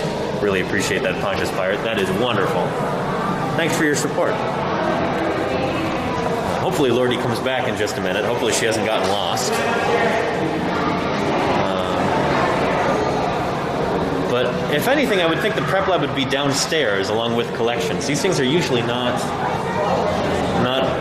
on the second floor. They're usually on the first floor or in the basement. So I'm guessing we'll probably want to go down. But yeah.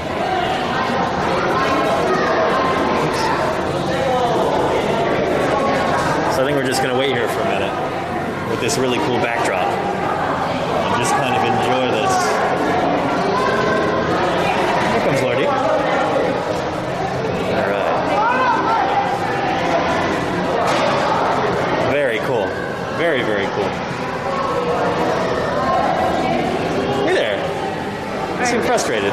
We have to go out through the front. Okay. And then take some stairs up to the other second floor. Oh, really?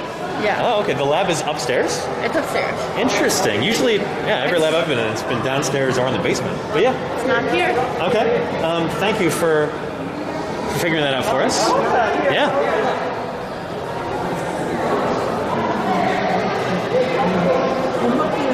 You said you've been talking. Is somebody waiting there to meet us? Apparently. Cool. All right. Well, let's go.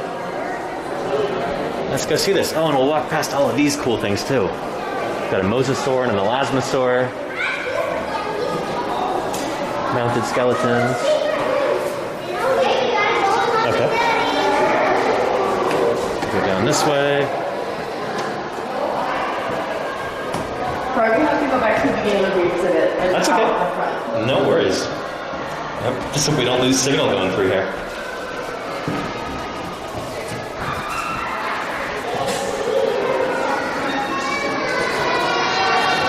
All right. Walking through here again.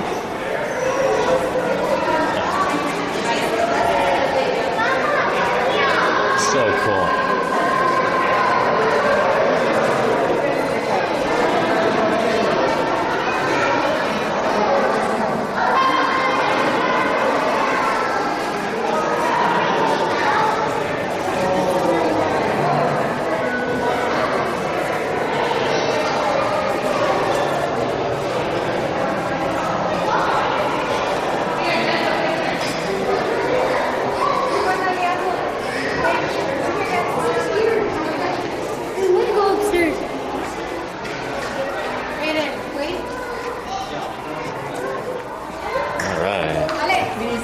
These stairs. Okay. Thanks for figuring this out.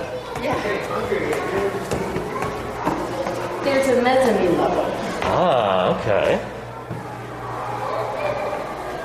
This feels like a much...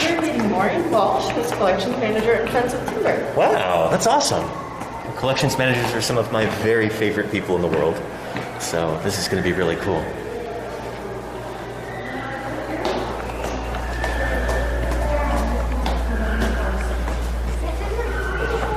There's the lab over there. Okay, cool. Yeah, just straight ahead, right?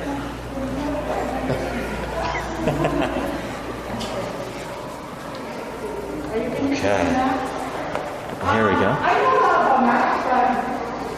Very cool. So I hope it's okay that we're streaming this. Is that part made clear? Nobody told me. I guess we'll figure it out. But here is...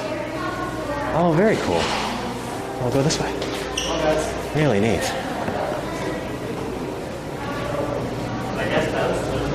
Wow.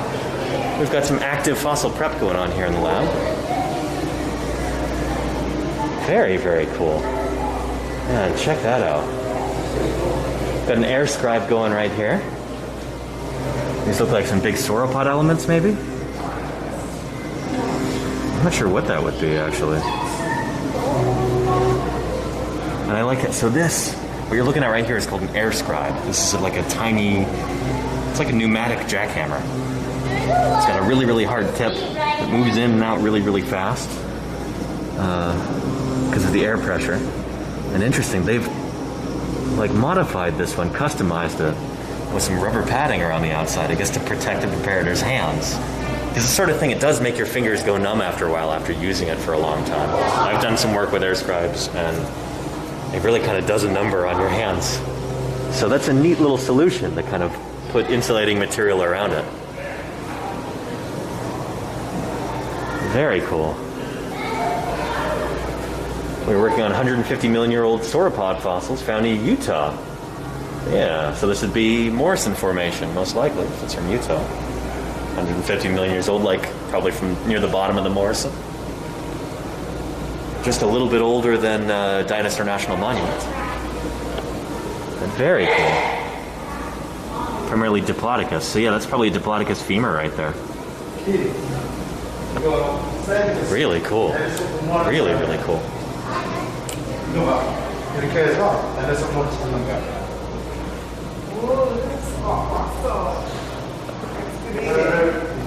Very neat. Take a look at that.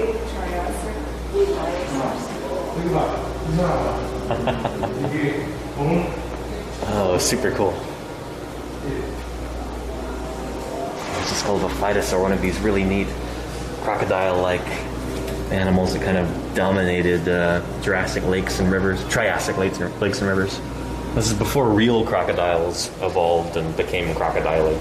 At this time, all the crocodile-like archosaurs, seem to live on land. They're terrestrial predators. And phytosaurs are the ones that kind of ruled the waterways. They look like this in life. Very cool. Very, very cool.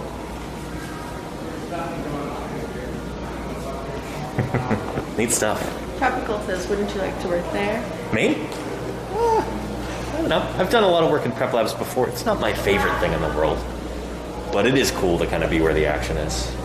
If I had a choice between this and actually doing field work, digging things up, I'd do the field work every time. But yeah. All right. Well, do we have any more specific instructions about this, or just over by the lab? Just over by the lab. Okay. I wish.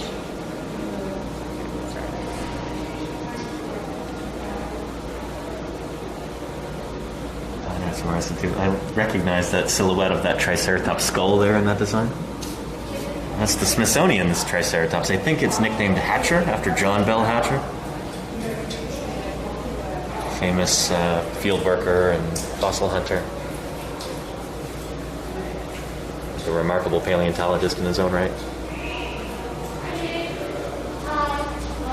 So this is ornithology over here. Hollow birds. Oh, that is cool. I've never been through here before.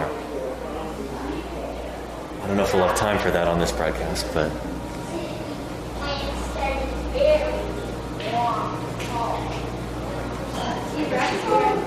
Oh, okay.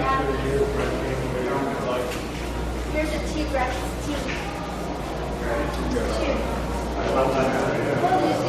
T-Rex.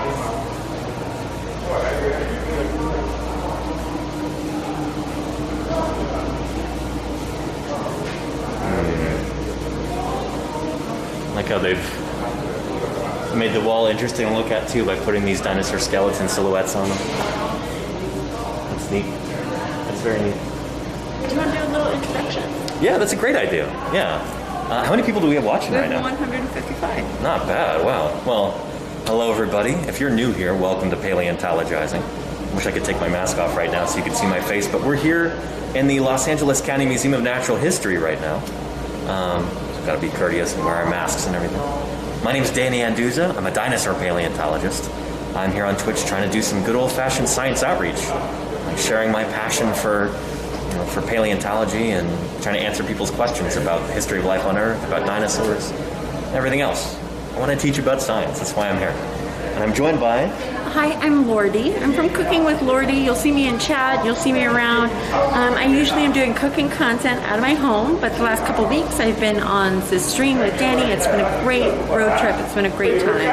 I've been learning so much about dinosaurs. It's been awesome. It's been really, really cool. We've been all over the American West, visiting different museums and field sites and all kinds of cool stuff. It's been pretty amazing. And I've been so happy to be able to share it with you. So, yeah.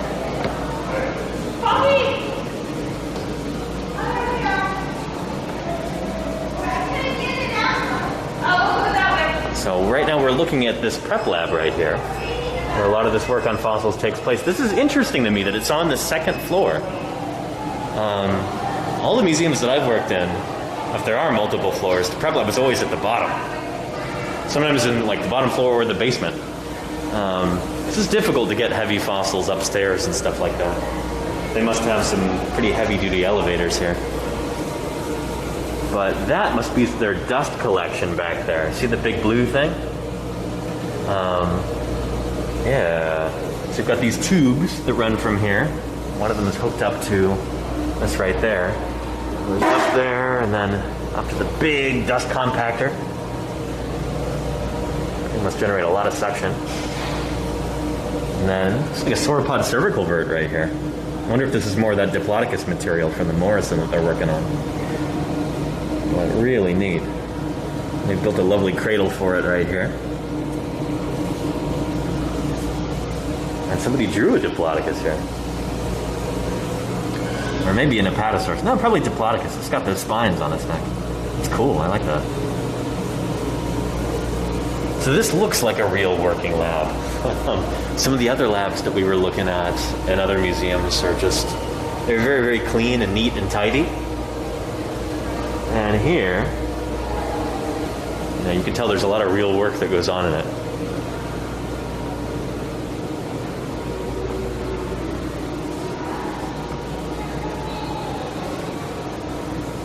I do think it's really important for members of the general public to be able to see this stuff, so they can actually witness what it's like to work on dinosaur fossils and everything. It's one thing to see all the mounted skeletons out there in the display halls.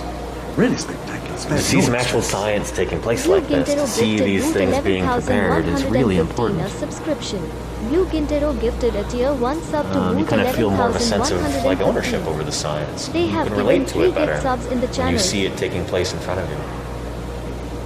So this sort of thing is important. And really, really cool. Were you going to say something else?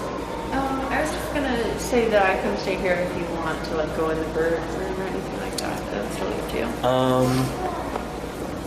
you. Maybe really briefly I'll take a quick jaunt into the bird area. But then we should probably set it, say like if in 10 minutes nobody shows them. Okay. Yeah, thank you. Yeah. All right. Cool. Now I'll hold that for. All right. We're going to journey on into Hall of Ornithology and see some modern dinosaurs real quick.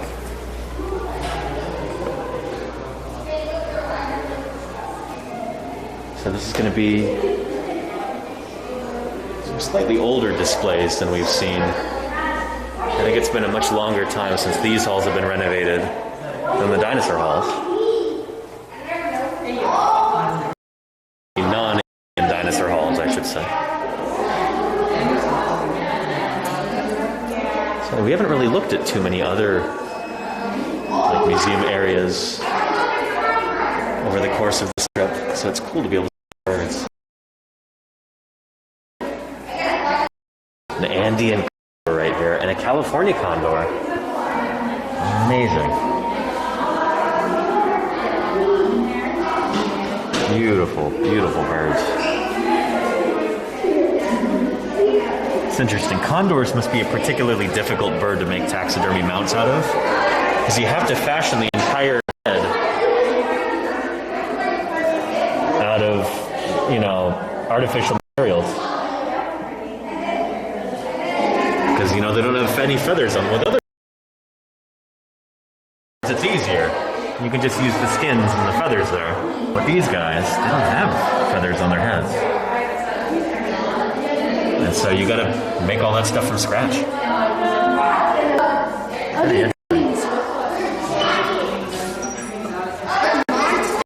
Pretty cool. Where's the one?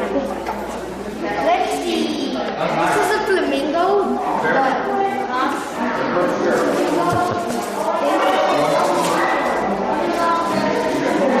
Very cool. Very, very cool. I'm gonna check on chat real quick. Given that Laurdee is over there. Yeah.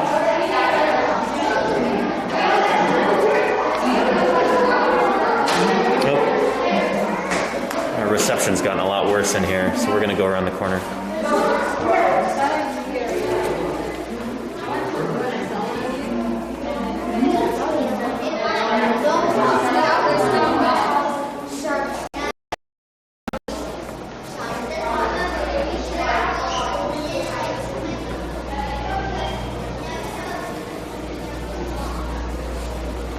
Alright, our reception is really bad in there. It dropped down to like 400 when it was at like 4,000 in here.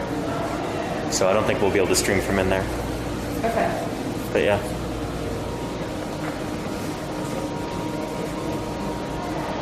Alright, hopefully everybody can see me again. The signal was really, really bad in there. It's much, much better in here. So we're going to hang out in here for just another minute or so. And then I think we're going to get going.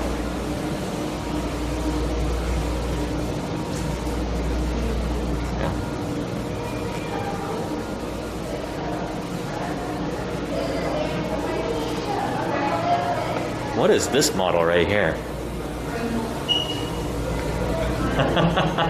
I know what this is supposed to be. So back in the day at LACM, they used to have a really old, like an Allosaurus pasturing a Camptosaurus. And this, as I recall, is the pose that the Allosaurus was in. This must be a fleshed out model. This probably stood underneath the skeleton to show people what the animal would look like in life. And yeah, our picture of Allosaurus is much different today. Oh, that's cool. A little piece of like hidden LACM history here. Oftentimes the laboratory will have a lot of the older stuff. Other parts, like stuff that's been taken off display in the rest of the museum, decorations will be put up here. This may be a poster that used to be sold in the gift shop back in like the 70s. Very cool. I think those would be like British Museum dinosaur models that you used to be able to purchase. I recognize the pose on that iguanodon and the Tyrannosaurus and Triceratops. Recognize those scales. Pretty sure that's what that is. I've got that same iguanodon at home. Pretty neat.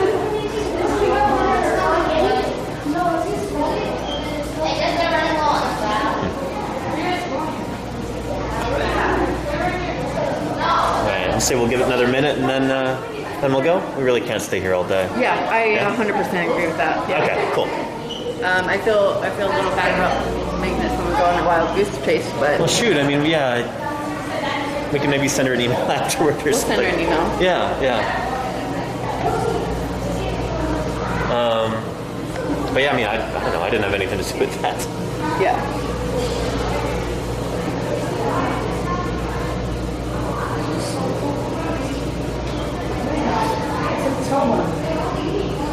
Very cool stuff. So they've got to have another working prep lab downstairs by the collections, I would imagine. But this is seriously well equipped for a viewing lab. I'm really impressed with this. I mean, dust compactors and like all kinds of dust collection and stuff like that. There are a lot of museums that don't have anything close to this amount of like prep lab infrastructure. So this is pretty cool. This is pretty cool. I mean, like Museum of the Rockies wishes they had this kind of stuff in their big prep lab, and they've prepped so many dinosaurs in there. Huh. Very cool. Well, shall we get going, you think? Tourists are there on the way. Okay, yeah, we can wait. Yeah. Maybe we'll just do like a quick Q&A or something like that. I can get my phone out so I can read chat. Here, and let me set this up properly. Try not to get the camera disconnected. There we go, it's a little better. What is the sand for? Oh, the sand. So I think that was probably one of the little sandboxes there. That was in order to help support the fossils. Where was that? But basically, when you have a sandbox, so you can put fossils into it, it'll conform to the shape of the fossil and help support it, so it doesn't fall apart. Oh yeah, look, we've got some sandbags right there, just like I have in my office. You know, it's kind of a semi-squishy but still semi-rigid thing that you can use for supporting irregularly shaped objects. So sandbags and sandboxes are really, really important at Prep Lab. It's a simple tool, but it's one of those essential things. Really spectacular. Spared no expense. Blue Gintero gifted right Rahab there. underscore Olam a subscription. Blue Gintero gifted a tier 1 sub to Rahab underscore Olam. That looks They have like given 4 gift subs in the channel. a bit of a scapular coracoid right there. More sandbags there to help support it. Pretty neat.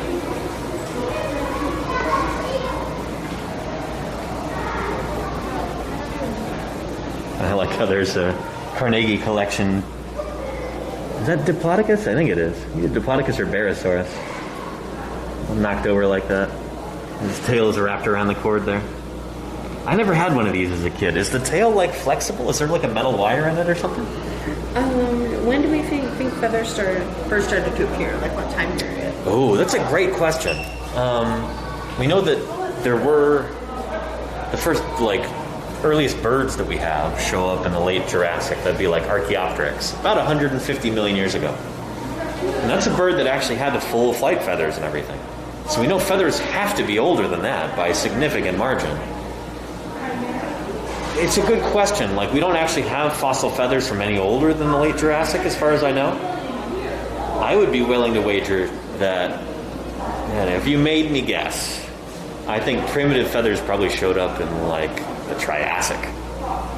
In fact, if indeed the same, like, filamentous covering that pterosaurs had, if that's homologous to what dinosaurs have too, then that means that they probably inherited that from a common ancestor sometime in, like, the mid-Triassic. So it could be that feathers are even older than the dinosaurs. Or proto-feathers, at least.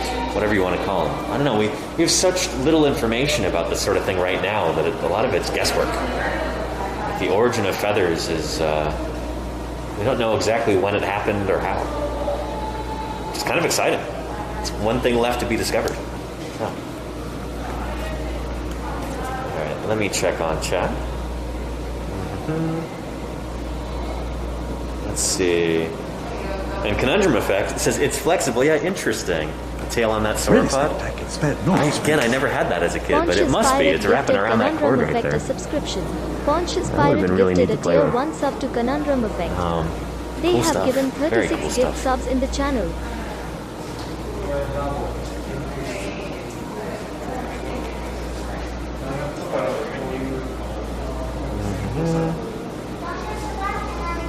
Let's see.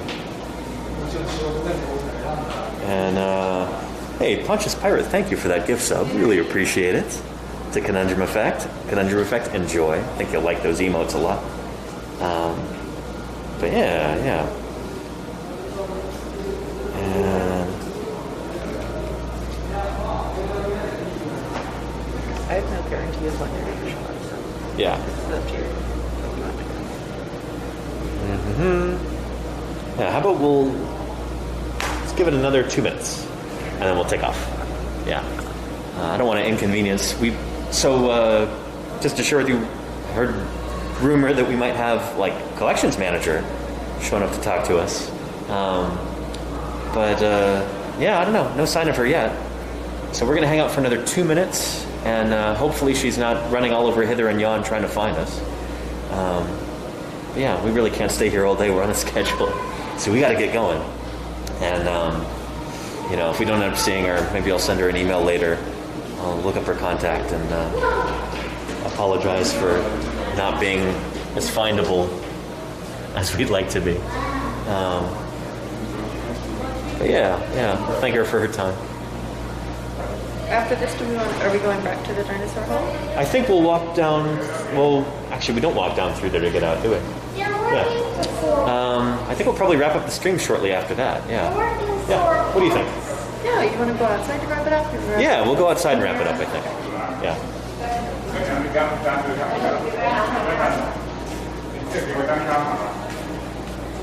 So yeah, I'll probably give it about another minute. People are asking what's next. Are you taking the trip is nearing an end?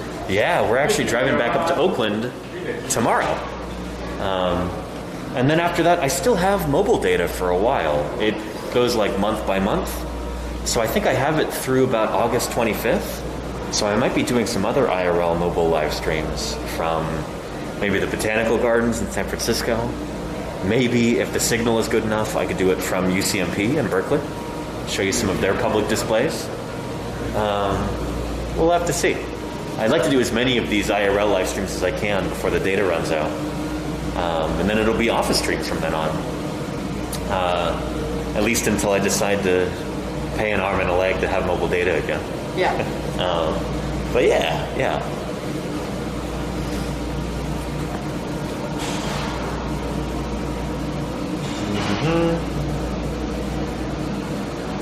And let's see. And Rahab Olam, hey, how many large theropods had feathers? I think probably most of them did early on in their lives, and they may have lost them through ontogeny. You always got to think about dinosaurs ontogenetically. These animals didn't start off big and huge. Each one of them hatched out of an egg that was smaller than a football. And so when you're young and small, you might need that extra insulation, that extra warmth. And then later on, you might lose it. I could definitely see that for something like Spinosaurids. Yeah. Just looked it up. I'm just going to read this one. Let's see. Hypacrosaurus. Yeah. There we go. Carnotaurus is known from the Judith and Dinosaur Park. Okay. Thank you. Appreciate that. Yeah. So, here's some hype for the Botanical Gardens. That would be really, really cool to do like a, Mesozoic plant stream. I think that would be really awesome. Yeah.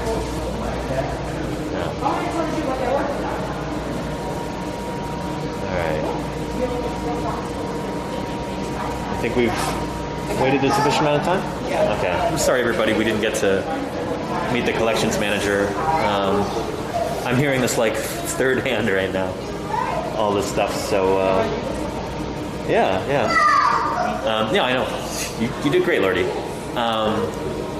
So we're just going to go ahead and we'll go on out to the outside, and then we'll do a little sign off. And I'll tell you about what might be coming up soon, too. So we tried. We did try. Let's see. I think we go out that way, yeah. The elevator's here.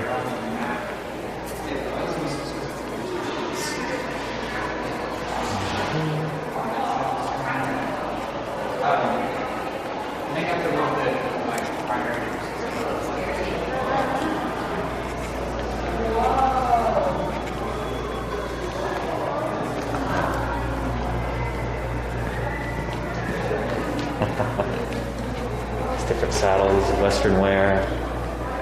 There's some pretty elaborate stuff. Yeah.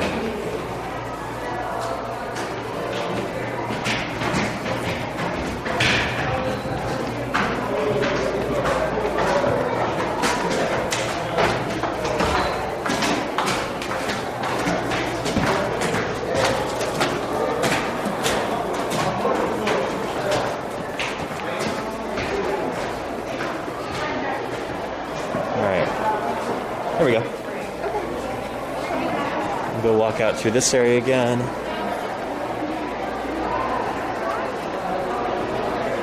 And one last loop around these guys. Really, really cool. I love this mount right here. It's so dramatic. You know, we might as well do our sign off right here, I think. Yeah? Does that work for you? Yeah. Cool. Well, actually, you know what? Let's do it outside and we'll take our masks off. Okay. But I just wanted to see this again real quick before we go out there.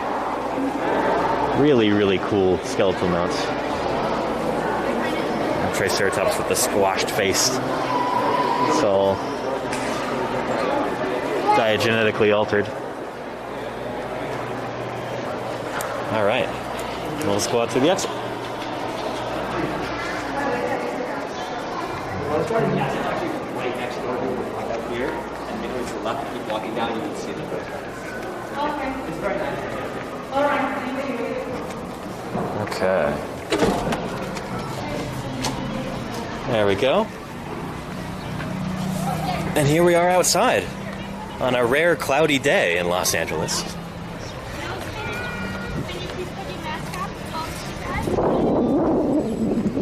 All right, we'll walk on down to the grass and then we'll go ahead and wrap this up. Let's try not to get in the way of people's pictures. Yeah. Lots of people taking pictures of the front.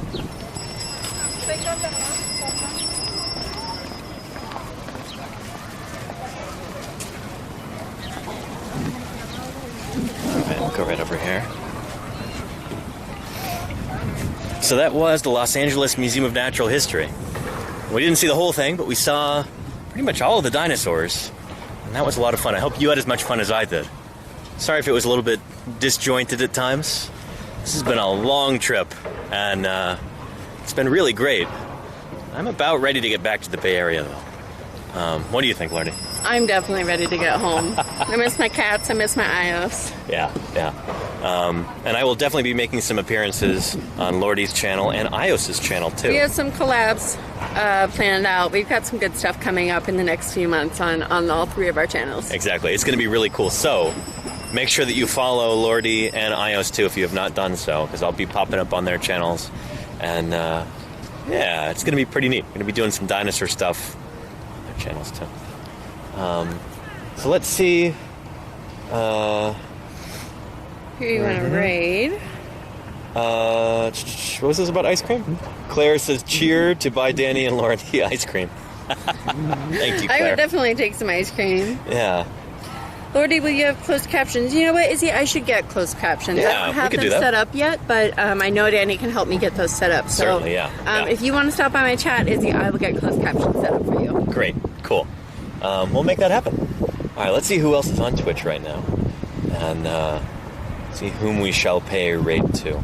Will there be more road trips like this in the future? I've loved these streams so far. It would be really cool. I'd certainly like to. I think anytime I'm going to a new place in order to do some like collections work in a different city, in a different museum, I'll see if I can do some live streams from there too. Yeah, it would be really neat.